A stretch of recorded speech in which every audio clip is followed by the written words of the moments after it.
ఒక రాజ్యంలో ఒక రాజుగారు తనకు ఐశ్వర్యము, ఘనత, మెప్పు అన్నీ ఉన్నప్పటికీ కూడా ఏదో తెలియని నిరాశ, ఏదో తెలియని దిగులు అతని మనసులో ఉండేది. ఏదో కోల్పోయాను, ఇంకా ఏదో కావాలి అనే ఆందోళన ఎప్పుడు అతనితో ఉండేది.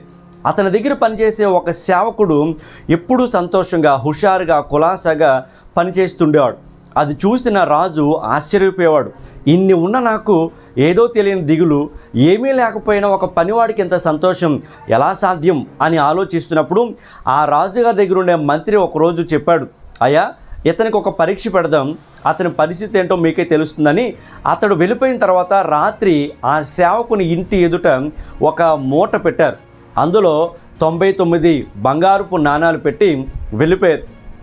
మధ్యరాత్రిలో మెలకు వచ్చి చూస్తే ఈ సేవకుడు బయటకు వచ్చి గమనించినప్పుడు మూట కనబడింది. జాగ్రత్తగా దాన్ని విప్పినప్పుడు అందులో 99 బంగారుపు నాణాలు ఉన్నాయి. భార్యను లేపి, ఇందులో 99 బంగారుపు నాణాలు ఉన్నాయి, ఇంకో నాణం ఎక్కడో ఉండి ఉంటుంది. ఎందుకంటే ఎవరైనా 99 కాదు 100 పెడతారు, కానీ ఇతను 99 పెట్టాడంటే ఆ ఒకటి ఎక్కడో పడిపోయి ఉంటుంది, వెతకాలని భార్యాభర్తలు ఇద్దరూ ఆ రాత్రి సమయం అంతా వెతుకుతూ నిద్ర లేకుండా ఉన్నారు. ఉదయం లేచిన తర్వాత కూడా ఆ ఒకటి ఎక్కడికి పోయింది అనుకుంటూనే నిరాశగా, దిగులుగా ఉన్నాడు. ప్రతిరోజు కూడా హుషారుగా పాటలు పాడుకుని సంతోషంగా ఉండే ఆ సేవకుడు ఆ రోజు నుండి దిగులుతో, ఏదో తెలియని బాధతో కనిపించడం మొదలుపెట్టాడు.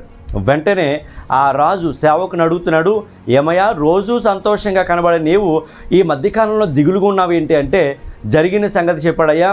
99 ఉన్నాయి, ఆ ఒకటి ఎక్కడుందో కనబడట్లేదు. అది లేకపోవడం చేత నా మనసు, నాకు నా భార్యకి ఎంతో మనసు వేదనగా ఉందని చెప్పాడు. అప్పుడు రాజుకి అర్థమైంది, మనిషికి ఎన్ని ఉన్నా లేని దాని గురించి ఆలోచిస్తారు. 99 ఉన్న దానివలన కలిగే సంతృప్తి, సంతోషం కంటే లేని ఒకదాని కోసమే విచారం ఎక్కువైపోయిందని ఆ రాజు అర్థం చేసుకోవడం మొదలుపెట్టాడు. ఈ యొక్క కథను లేదా ఈ సంఘటనను ఆధారం చేసుకుని చాలామంది ఒక రూల్ తీసుకొచ్చారు. అది ఏంటంటే 99 క్లబ్ మెంబర్షిప్ అని, 99 క్లబ్ మెంబర్షిప్ అనేది తీసుకొచ్చారు.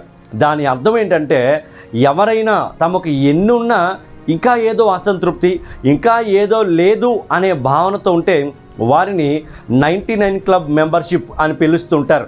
నీ జీవితంలో కూడా దేవుడు నీకు ఎన్నో ఇచ్చాడు, ఎన్నో విషయాలు ఆశీర్వదించాడు. కుటుంబాన్ని ఇచ్చాడు, ఆరోగ్యాన్ని ఇచ్చాడు, ఉద్యోగాన్ని ఇచ్చాడు. వేరే వాళ్ళతో పోల్చుకుంటే నీ పరిస్థితి చాలా మంచిగానే ఉంచాడు. కానీ నీకు లేని దానికోసం వెంపర్లాడి, లేని దానికోసం పరుగుపెట్టి బహుశా నువ్వు కూడా ఈ 99 క్లబ్ మెంబర్షిప్లో చేరిపోయావేమో. ఉన్నదాన్ని బట్టి సంతోషిస్తూ అపోస్తలుడైన పౌలు ఫిలిప్పీలకు రాసిన పత్రికలో అంటాడు, నేను ఏ స్థితిలో ఉన్నప్పటికీ ఆ స్థితిలోనే సంతృప్తి కలిగి నేర్చుకుంటున్నాను అని. మన జీవితంలో ప్రాముఖ్యంగా దేవుని ప్రజలుగా, క్రైస్తవులుగా ఆయన మనకు ఏది ఇచ్చాడో దాన్ని బట్టి ఆ విషయంలో సంతృప్తి కలిగి జీవించడం, ప్రభుని స్తుతించడం చేయగలిగితే దేవుడు మంచి ఆరోగ్యాన్ని, సంతృప్తిని మనకు ఇస్తాడు. అలా కాని పక్షంలో నీకున్నదాన్ని మర్చిపోతుంటాం, లేని దానికోసం పరిగిపెట్టి ఉన్నదానిలో ఉన్న ఆనందాన్ని కోల్పోతాం.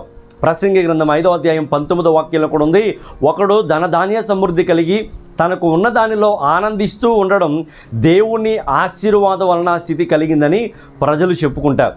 ఈరోజు నీకున్నదాన్ని అనుభవించడమే నిజమైన ఆనందం. దేవుడు నీకు ఇచ్చిన సంపాదన, నీకు ఇచ్చిన విషయాలను అనుభవిస్తూ, ఆస్వాదిస్తూ సంతృప్తి కలిగి బ్రతకడమే నిజమైన ఆశీర్వాదం. అలాంటి సంతృప్తి, ఆశీర్వాదకరమైన ధన్యత నీకు లేకపోతే నువ్వు కూడా 99 క్లబ్ మెంబర్వి అనే విషయాన్ని గుర్తుపెట్టుకొని ఆ క్లబ్లో నుంచి బయటికి రండి, దేవుడిని స్తుతించండి. దేవుడు మీకు ఇచ్చిన ప్రతి దాన్ని బట్టి ఆయనకు కృతజ్ఞతలు తెలియచేయండి. దేవుడు సమృద్ధి కలిగిన, సంతృప్తి కలిగిన జీవితం అందరికీ దయచేయునుగాక. ఆమేన్.